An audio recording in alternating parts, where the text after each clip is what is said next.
There's been another case of the coronavirus, this one in Vancouver, British Columbia. So far, that brings the total number of cases in Canada to 3. There were 2 confirmed earlier in Toronto. Joining me now from Toronto is Brian Lilley, a journalist out in Toronto. Now, Brian, you've spoken with federal and provincial health officials. Have any flights been banned, or how about even proper screening at airports?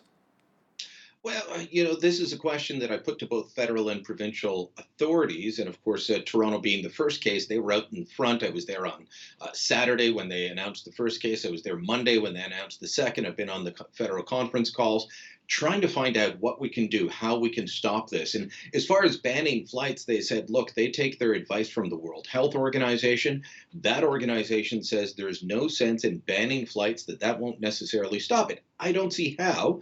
They did say that the World Health Organization may change its mind, but for now, they seem confident that the travel restrictions that China has placed on its own citizens within the affected areas will help contain this. Now, the man in Vancouver, a man in his 40s in Vancouver that became the third case, he's someone that goes back and forth to China quite a bit. The couple in Toronto is a husband and wife that had just traveled from Wuhan. They got out just before the most severe restrictions were put in place. Then they got into Canada. Now, how are we not screening them? How are we not detecting? The gentleman, the first case, he had a cough. The wife was showing no symptoms. The man in Vancouver, very mild. He's not even in hospital. He's recovering at home.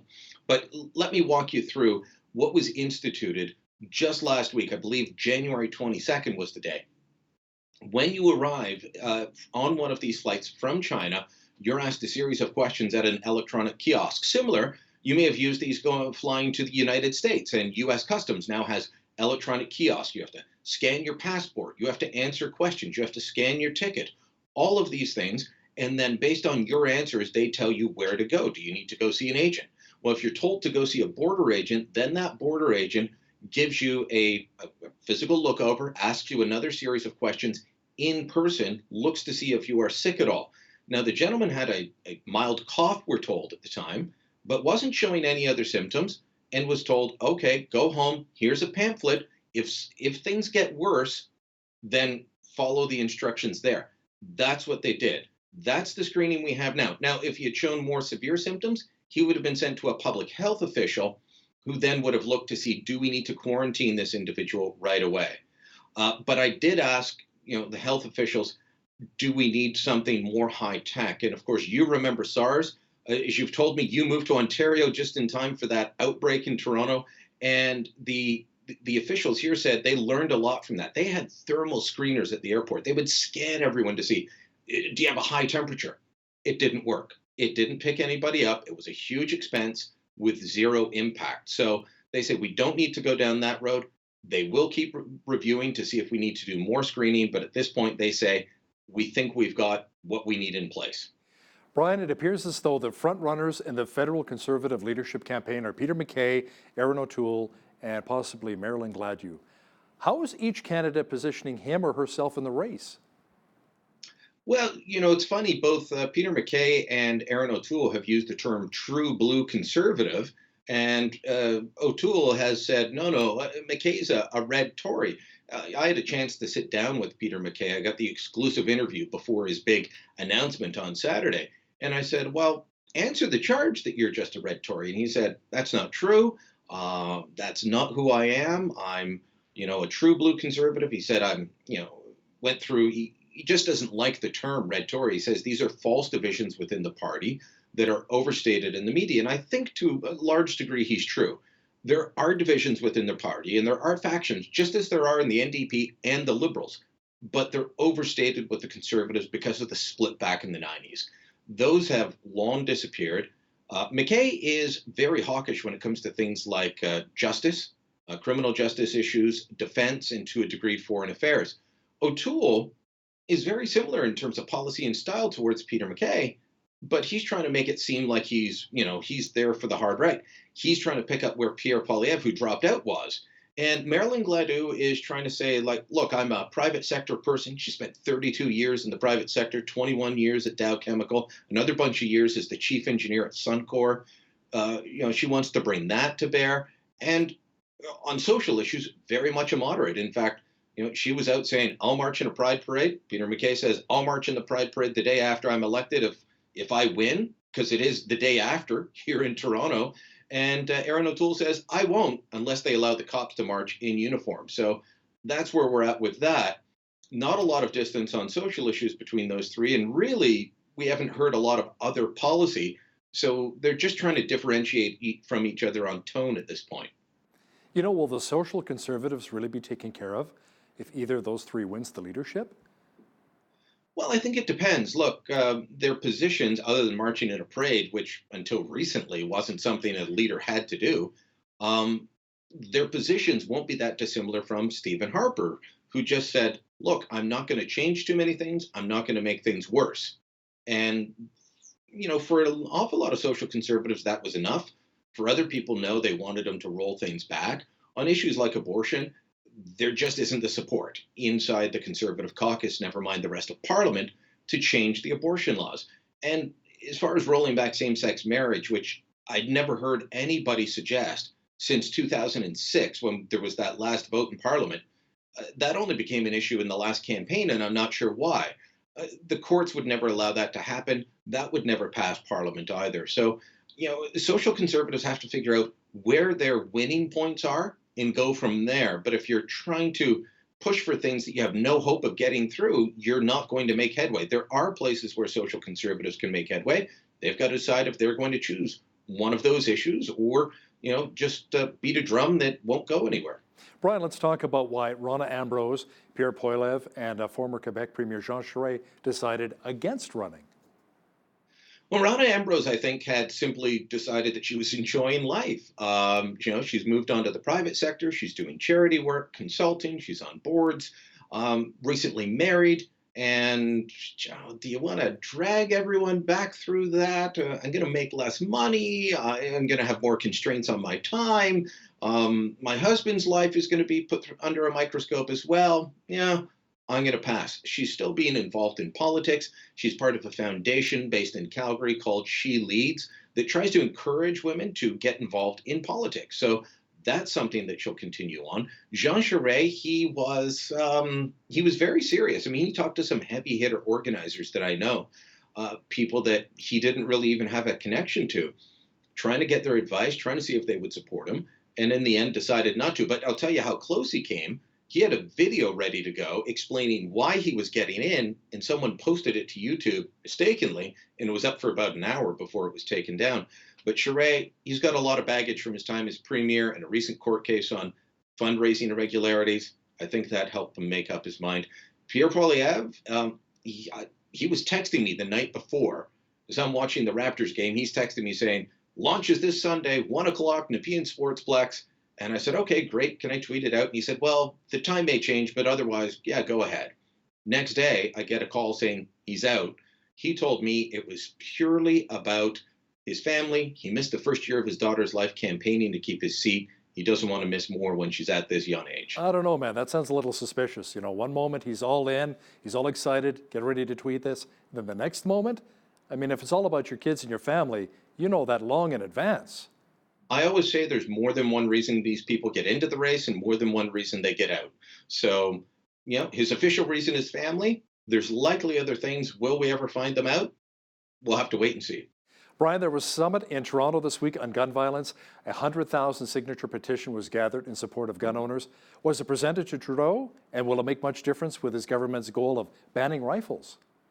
Well, they're trying to get, now that I think they're at close to 130,000 and growing now. I mean, it's going that fast. It was just about 110,000 the other day. Now it's over 130. They're hoping, now I hear from the organizers, to get to 200,000 by Valentine's Day and then have it presented in Parliament. It's already one of the most signed electronic petitions that Parliament has ever seen. So will it send a message? I don't know. The Prime Minister is still talking about banning rifles to deal with the problem of guns and gangs. And as we've discussed countless times, the gun problem, the gun and gang problem in Canada is a criminal one, and they tend to use handguns imported from the United States. At this summit in Toronto, there were various statistics from local police agencies, from the province of Ontario, from the city. The numbers range from 80% of guns used in crimes in the southern Ontario, in the GTA area, which had almost 500 shootings last year, just in Toronto itself. Uh, Between 80 and 84% of the guns come from the United States, smuggled handguns. And the Prime Minister's answer is ban rifles, take them away. I don't think anything's going to knock them off course. But there were a couple of interesting order paper questions. These are questions the government must answer in writing, put to them this week. And it said, we want stats on how many times the AR-15, the rifle they keep saying they want to ban, has been used in crime, has been used in murder. Give us stats on this. My guess is the government doesn't have them. Brian, a new report says the Trudeau tax change could benefit higher income Canadians. You must be pretty pumped about that. I don't think my income's as high as they're talking about in this report. But look, the tax change where they were going to change how much you could claim before, reduce the lowest amount. I was confusing the Conservative and the Liberal proposals from the election. They were both very close, would essentially give you the same thing. But the Liberals during the election said, oh no, ours won't help the wealthy. Well, the Parliamentary Budget Office took a look and said, well, actually, this is going to help more people than you think, and here's how. So there's two things. One, it will help people between 160 and 250,000, something that the Liberals said wouldn't happen. And two, this tax change that they have promised, the PBO is nonpartisan organization that's supposed to look at government legislation and fiscal matters like this. They say it will apply to more people, and therefore it will reduce government revenues by a significant margin more. But, in case people think, well, wealthy people are going to get hundreds of thousands of dollars or even thousands of dollars, let me give you the numbers. If you're making about $51,000 a year, this tax change will save you $211, roughly. If you're making $160 to $250, you'll get a $257 tax break. So it's a $46 difference. The problem is it applies to that many more people. And I think the bigger story is the impact on government revenues. Here's kind of a funny story too. The Minister of Middle Class Prosperity still cannot say what middle class really is, Brian. We all remember just after she was appointed to this made-up ministry. There is no Ministry of Middle-Class Prosperity. It makes about as much sense as Monty Python's Ministry of Funny Walks. But, this is the government all about the middle class and those working hard to join it. So Justin Trudeau appoints Mona Fortier, Ottawa area MP, to this made-up title with no ministry and no staff, and she's supposed to help the middle class. But she was asked to find the middle class, and she couldn't. And then eventually she said, well, if you can put your kids in hockey, you're middle class. She was asked this week in the House of Commons, tell us who the middle class is. Who are you there to help? And she said, well, we can't really define middle class because of, can change where you live. And to some degree, that's true. Where you are, it costs a lot less to live than where I am. And so how much money you need to live can be different. But, we're constantly talking about raising people out of poverty. We're constantly talking about helping the middle class. Then define it by different regions or different areas. Don't just say it's if you can put your kid into hockey. You can't, say that you've achieved anything if you can't measure anything. It's funny too. I was just talking to another friend of mine in Toronto, and I was telling him, what he could buy for $360K here in Lethbridge, a 4-bedroom, 3-bathroom house with a double attached car garage in a nice cul-de-sac. He says, you know what that buys in Toronto? A 338 square foot condo. If that. 360, unbelievable. Brian, with the United Kingdom allowing Huawei to be part of building their 5G network, the Trudeau government has an easy out to say yes to them.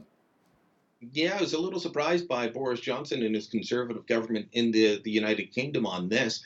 Like Canada, they've been under pressure from the United States and other Five Eyes partners. I think Australia is, part of that, saying, oh, take a second look at Huawei. There have been questions about Huawei going back more than a decade because of concerns that they build into some of their telecommunications abilities, not so much cell phones, but their back-end routers, the ability for the company, which is based in China and is very close to the Chinese government, the ability to listen in, to monitor, to feed back any information that's going over that equipment to the Chinese government. And that has, led to questions going back during the Harper years, but now with the ability to build 5G there was a push to say, don't let them be part of this. The Americans, Democrats and Republicans are against Huawei being part of this. And it's not just about trade, it is about national security. And with the intelligence sharing between our countries, as well as the other Five Eyes partners, the UK, New Zealand, and Australia, there was an immense pressure. Justin Trudeau has been putting it off. And you would think with two Canadians having been kidnapped effectively over our detention of Meng Wanzhou, the Huawei CFO, that he would say no to this. But he's been putting it off and putting it off. And now even David Mulroney, the former Canadian ambassador to China, a longtime civil servant under Liberal and Conservative government, says, unfortunately, this looks like this will give the Liberals, the Trudeau government, the path to say, yes, Huawei can be part of this. One of our regular contributors, Brian Lilley, joining me once again from Toronto. Thanks again, Brian. Thank you, Hal. On behalf of all of us here at Bridge City News, I'm Hal Roberts. God bless, and thanks again for watching.